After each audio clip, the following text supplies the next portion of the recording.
guys, and it sucks to watch this video because they're celebrating. They are celebrating the destruction and the lower sales of the Battlefield 5 franchise due to those goddamn liberals and those goddamn social warriors putting women in Battlefield. The reason why to them that Battlefield 5 is having lower pre-orders is because there are women on the box, there are women featured prominently in the trailers, and there are women in multiplayer. Celebrating the death of the Battlefield 5 franchise, eh? Man, Joe, you're making us sound like cultists, like maybe we're the one whose shtick is being unnecessarily angry at things.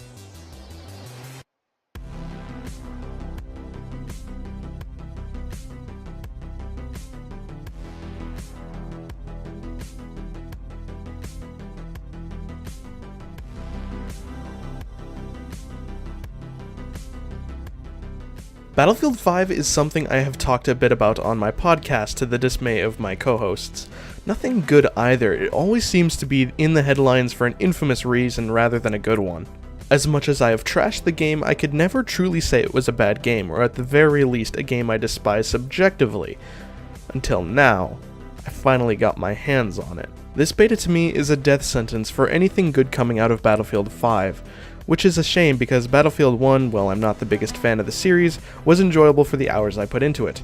I can say with confidence that Battlefield 1 is a good game.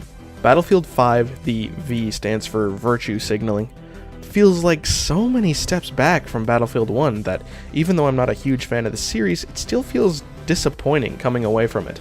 It doesn't help that DICE has already shot themselves in the foot a couple of times with this game, but as a Battlefront fan, DICE shooting themselves in the foot is nothing new to me. However, despite the slander dealt to me at the hands of those that wish for my money, I tried to go into this with an open mind.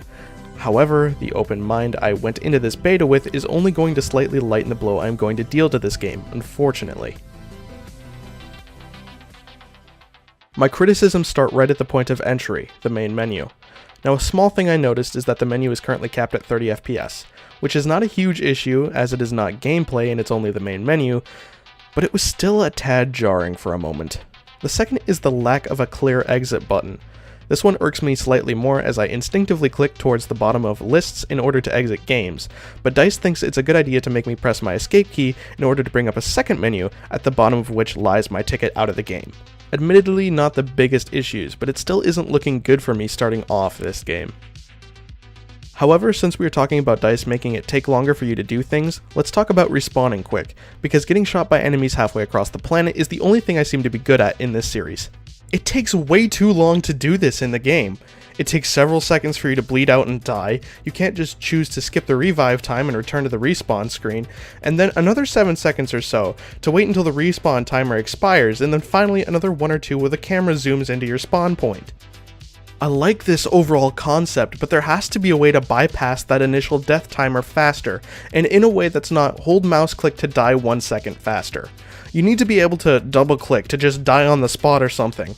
In all honesty, this was the final nail in the coffin and ultimately what made me close and uninstall the beta. I've never been a big fan of the way the guns handle, but that comes in part from me being someone who as a general rule with little exception prefers Call of Duty to Battlefield. On comparison though, the STG-44 and the Sten, the two guns I used the most during my playtime, sounded weak. This was an issue present in the last World War II Call of Duty as well. The trail does go on though, that's not the last issue Battlefield 5 and Call of Duty World War II share. The next point is about immersion, something I feel justified in complaining about because the game wrongfully claims to be the most immersive Battlefield yet. I'm sorry DICE, but that's just not true. Having women on the front lines of a battlefield set during the Second World War is immersion breaking. Period. This thought does not come from some deep-rooted misogyny or hatred of diversity. This is because I am trying to immerse myself in a setting that has been thoroughly studied and discussed from points in my elementary school all the way up to the present day. Though I am not a historian, I still understand what World War II looked like on a basic level.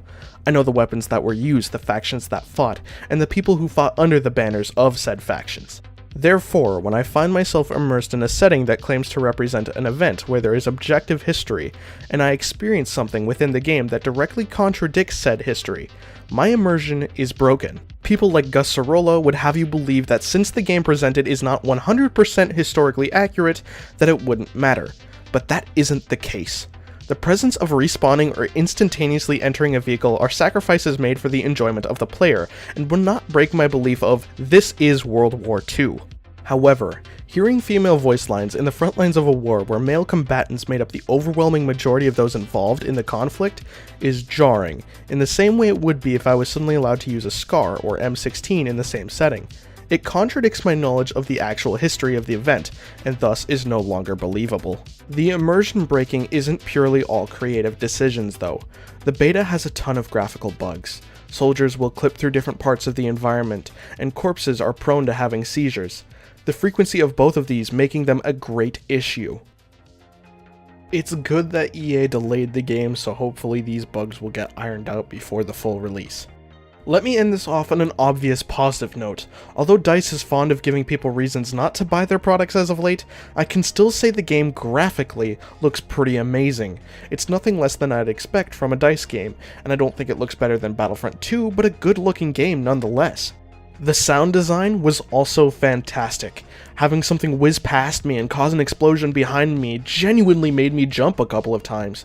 It sounded the way the game should look. Realistic.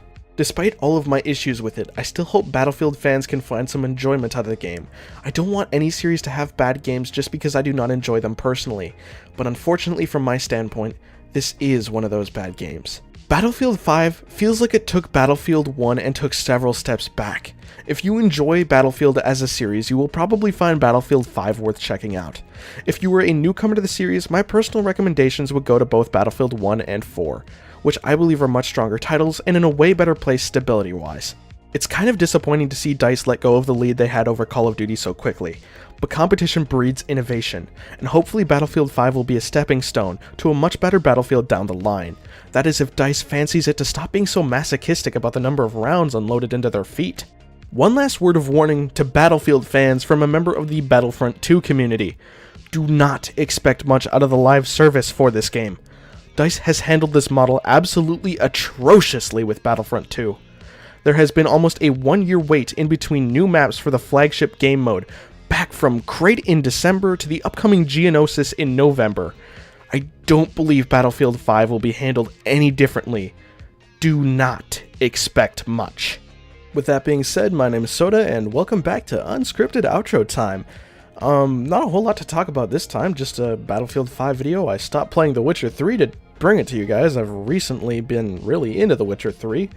I don't know why I suddenly got into it when I wasn't able to before, but I've been really enjoying it, so maybe I'll make a video on that soon. Might do the same with Assassin's Seed. Assassin's Seed. It's like the Planters version of Assassin's Creed. No, Assassin's Creed Syndicate I recently picked up again. I got it for free back when Watch Dogs 2 was in pre-order, and I just never got around to playing it again. But I will try to complete that, and if I enjoy both of them, I know I'll probably do a video on The Witcher 3, and I might do one on AC Syndicate, but that's about it for the updates. We'll see you tomorrow or the day after for the podcast, and that's about it. With that being said, my name is Soda, and I'll see you guys in the next video of whatever I make. Peace.